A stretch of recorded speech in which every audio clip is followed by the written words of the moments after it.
This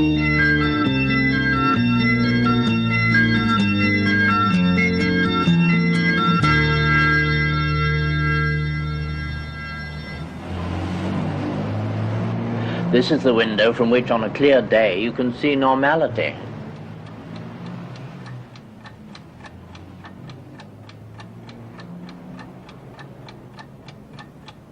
This room is not only a room in a boarding house, but also a ward, a private ward in a home for incorrigibles. And then again, it's a cell.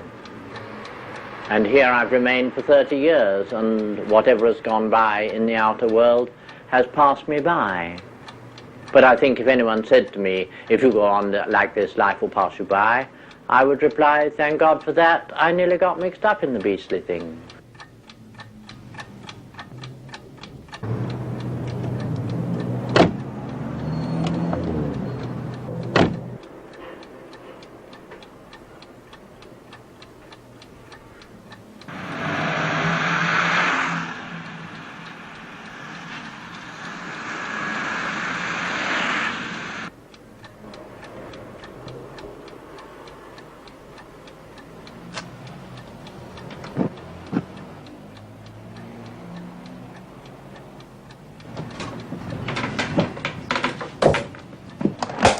Offer you a huge great glass of stout.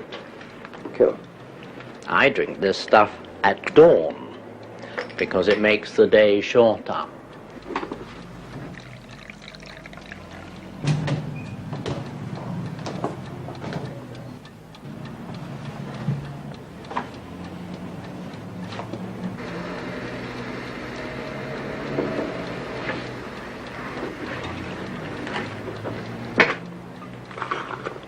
It's all a bit dusty, Quentin. True. Unkind friends say that I have the dust sent in from Fortnum and Mason's, but that's not true.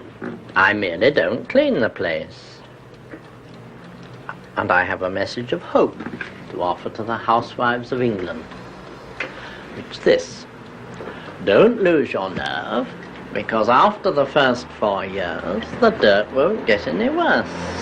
I haven't cleaned this place since I came here, and that's nearly 30 long, dark years ago. And as you see, it merely doesn't look clean, that's all. What does your landlady say? My landlady is the last saint left alive. This is the only house in the world which is run for the benefit of the lodgers. We all do exactly as we please. The price you pay is that, of course, you live on the coconut matting level. I don't ever shop now, because I found I needn't. My clothes are given to me. In fact, I'm a sort of one-man Oxfam. But food, it was more of a problem until I discovered you could buy stuff at a chemist, which you could eat without ever buying anything from food shops. And I don't bother anymore. Buy this stuff, and you mix it up. It's sort of a whitish powder, and you mix it up until it's the color of wolpermure. And it tastes like wolpermure too. But it's full of vitamins and full of protein, and you don't have to bother ever again.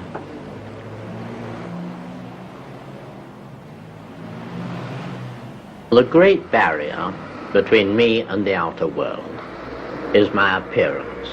And my appearance is mild now compared with what it was like 40 years ago, when my hair was hennaed, my eyelids were gold, my fingernails and my toenails were gold, and I was blind with mascara and dumb with lipstick.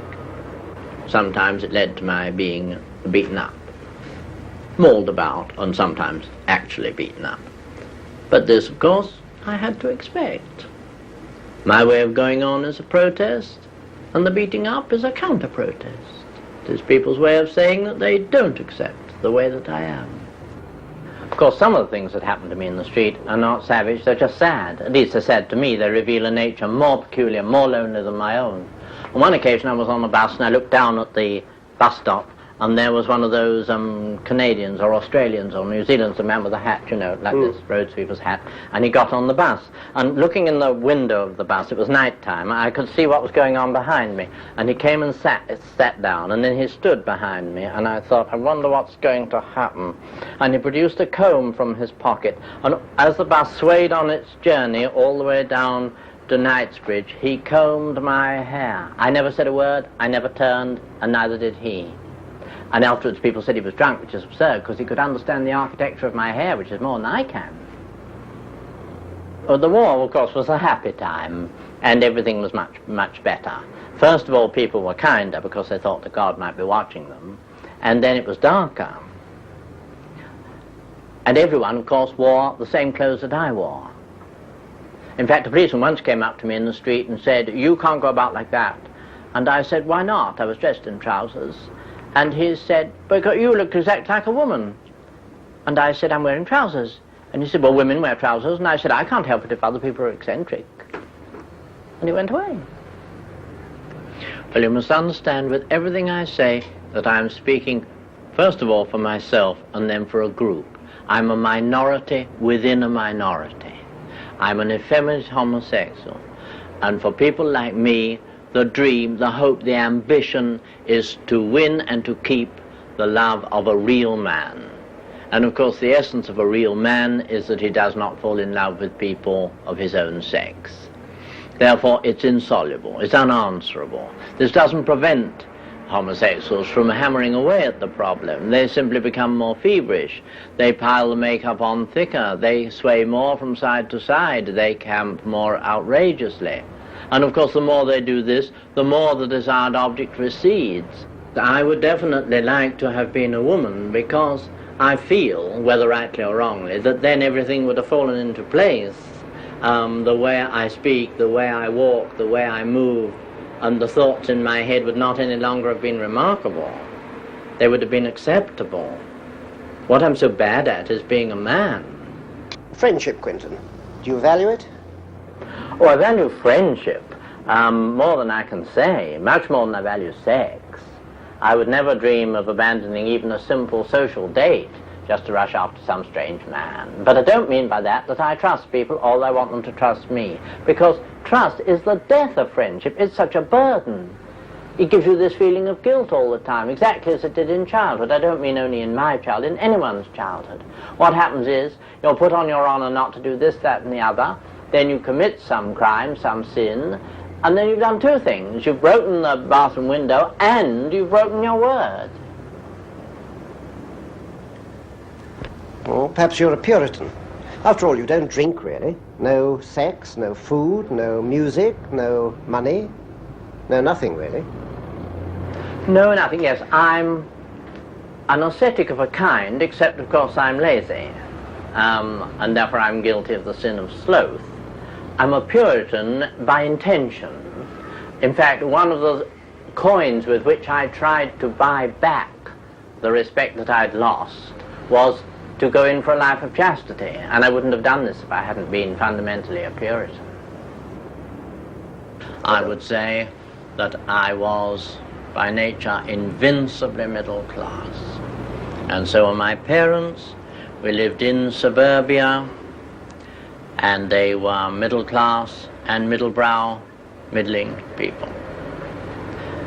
And that accounts for their attitude toward me. The moment my father clapped eyes on me, he decided to go on as though nothing unpleasant had happened.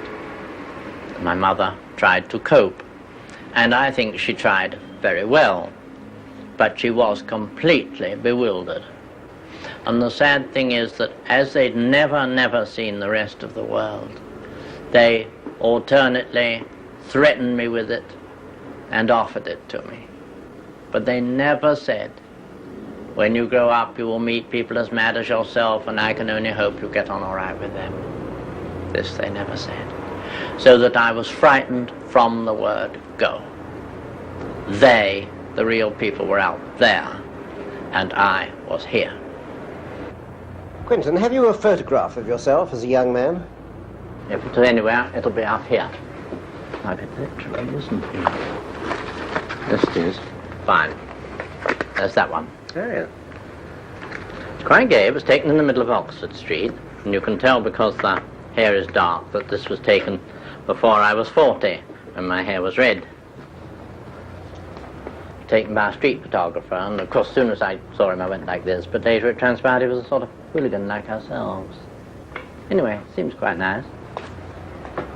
When I was walking about the street like this, my brother and a girlfriend of his passed me in the street, about that far away, and she said, "Look at that!" And he said, "I've seen it before." You must have had some extraordinary things happen to you. Well, yes, I have indeed.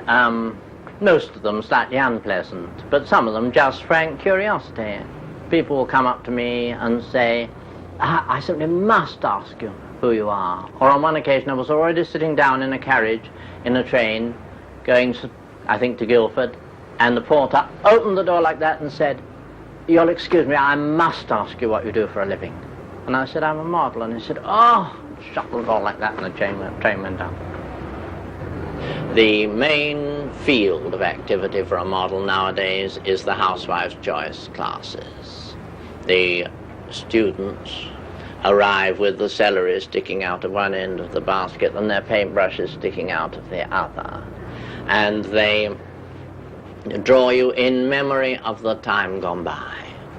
I think what has happened is people have got lonely, their children have grown up, and they think of a way of filling in the time. And then they think, when was I happiest? And that was when they were at the school, and they practically get out the Hungarian blouses they wore in 1926, and their sandals and their curtain ring earrings, and they come to the class. And that is when, of course, I'm more useful than another model, because I pose in loving mummery. I pose for the time gone by. The poses are like this, you see, instead of my just sitting around as though I was a human being, because it's easier for me to pose than not. But how did you earn a living in the old days? I was a commercial artist and I was a model. In commercial art, I had a lovely time, but of course the other employees were a bit frightened. In fact, when I worked in one place, when the girl came up to give me the work that I was supposed to do for that day, her hands were trembling like this so that the pages were fluttering, and I tried not to look at her while I received the work, to try and give her time to get her breath back. This is a normal reaction almost anywhere. She got used to you? Bit by bit she got used to me. Never quite. She didn't ever get used to the fact of my existence, and she once said, "Has it ever occurred to you, you might be mad?" I was forced to take up commercial art because, though it may be true that artists have a peculiar appearance, it's also true that people with peculiar appearances are compelled to take up art. And that is why I've done this kind of thing and written books, plays, short stories, because that was all I could do. I can live in this room and eat without ever spending more than £5 a week. Could live wildly, a life of debauchery on £5 a week. But my main debauch is going to the movies. That costs more than it would cost other people because I have to take somebody with me. Because I'm worried about what God would say if he found me in the movies. You see, if he were to plunge his arm down through the roof of the Odeon cinema and say, "And you, Crisp, what are you doing here?" I couldn't reply, "I'm enjoying myself, Lord." But if there's someone with me, I go, and then he knows I've committed an act of self-sacrifice. Quentin, you told me about an argument you had with a drunk in the street, and he said, "You mean you go with men for money?" And your reply was, "Well, possibly." Does that mean that you've been a male prostitute? Yes, I've been a male prostitute, and this worries people. Prostitution in general worries people, and I can't understand this because to me, the only excuse that you can find for the disgrace of sex is that there might be money in it. Otherwise, it's a wanton form of self-enjoyment. You know what you know who thinks about happiness. You've got to be able to explain it in some way. For whatever is done for money is sacred. In fact, the best way I can express the whole thing is to quote the char of a friend of mine. She took a house somewhere in London without knowing that it was a disreputable district.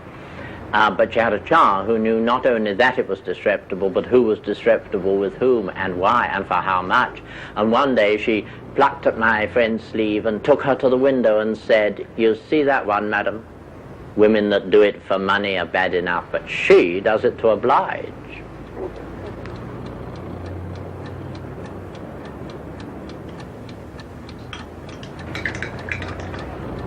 Do you believe in anything?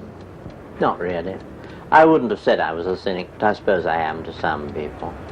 After all, an act of faith is the believing in something which isn't self-evident. And I can believe in what is here, but that's nothing. Any fool can believe in what is self-evident. It takes a genius to believe in what is a palpable lie. What about human relationships? I couldn't really say I believe in human relationships. I know they exist, but I couldn't say that they're a thing to be sought. I must know 150 women well enough for them to tell me the story of their lives. And when I meet them in the street, before they've said hello, long before they've said how are you, they've said, "What do you think he's done now? What do you think he said today?" And it doesn't give you the feeling that human relationships are worthwhile. What do you mean by the word love? Now, I would say that love was the extra effort you make in your dealings with people whom you do not like. We must work away at the unlovable, chiefly. We must use our love, if it's going to be any use at all, it must make a world in which everyone is equally beautiful, equally desirable, equally lovable. That's the only work we can do with it. Of course, we shan't really feel this, but we must go on as though we did. How do you relate this to marriage? I mean, the ordinary marriage. You can't, of course, make this work in marriage because you can only marry one person at a time. And therefore, it's bound to break down. But marriage will soon cease altogether, won't it? I mean, jealousy is already out. In a movie in which somebody has to act the part of a jealous man, he has to act like mad to get a modern audience to believe in it. I mean, in Phaedra, for instance, the hero acts as though he was jealous, but a modern man whose wife said, "I've had an affair with your son," would say, "Oh, you are a scream, what was it like?" And so, obviously, marriage is on the way out. And when it goes out, things will be better. Victorian marriages worked because only one person was expected to be happy. Then later came a marriage in which both parties were expected to enjoy themselves, which is absurd. You've only got to want the bathroom window open and your wife wants it shut, and there's nothing left except divorce. What do the young make of you these days? Well, the young more or less accept my appearance because it's so very like their own. When it annoys them, it's because they feel that I am too old to dress in a modern Carnaby Street way. And they feel that I'm sort of have become the oldest teenager in the business. And this is true. I see this. Only, of course, I am where I always was. I'm doing and saying and wearing the same things that I did and said and wore 40 years ago. My appearance and my conversation are like a stopped clock. They're right once every 12 years. Only nobody bothers to consult them. The other thing that annoys them is that their appearance can be described as effeminate, and they don't want this to happen. And when they see me, they see just how effeminate it could be thought to be, just moving it a tiny bit to one side. They have long hair, they have bright clothes, they wear beads, and you still know that they are not homosexual. And even when you don't, they think you do. If they've lost their nerve, they wear beards. The problem of the young is, to my mind, always the same. how to conform and rebel at the same time. And this they've now solved. They rebel against their parents and conform with one another. I'm terribly glad to have lived into a time when happiness is for the people who can use it. Because when I was young, happiness was for the middle-aged. And that's a contradiction in terms. Nobody who's middle-aged can say they're happy. Or if they can, they must be using a different word. They must, I would have said, mean content. I could say even now, in the winter of my life, that I'm content. But I wouldn't say I was happy. I think happiness is a physical thing. I don't think you can be happy from doing good in the world or any of those other things. I think you can only be happy by living consciously, here and now. You can't be happy because you're going somewhere. You must be happy because you're putting one foot in front of the other. If you can't do that and that at will, you can never, never hope to be happy. At least not in your fingertips. You wouldn't say that being good has something to do with being happy? I would say that morality is the opposite of happiness. If you're stuck with, you can't expect to be happy. You can remember how angry he was at the faintest suggestion that anyone was happy. Take dreary old sex. Be ye made eunuchs for the kingdom of heaven's sake. How far can you go?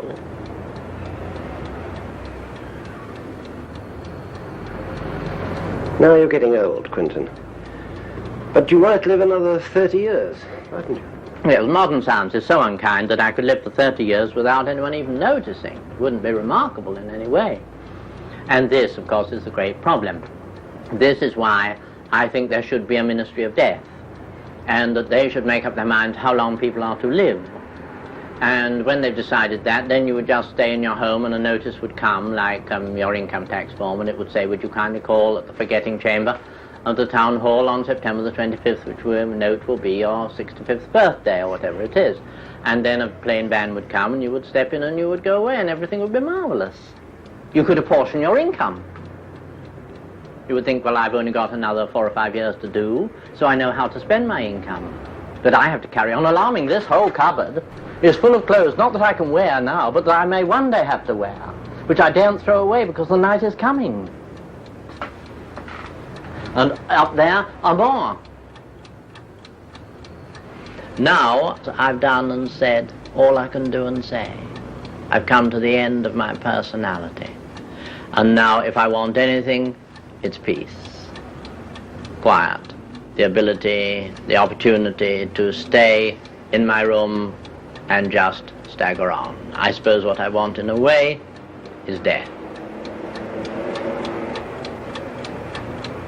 Cut.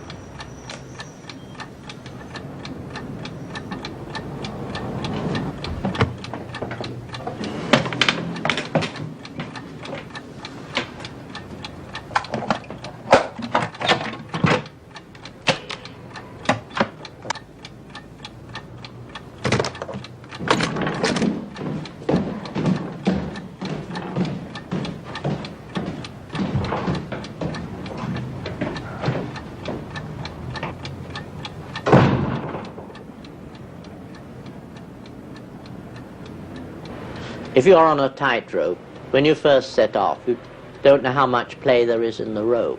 But when you get into the middle, between the ages of 20 and 40, the thing rocks like mad, and it's too late to go back, even to look back. But if you go on as carefully as you can, you see the other platform.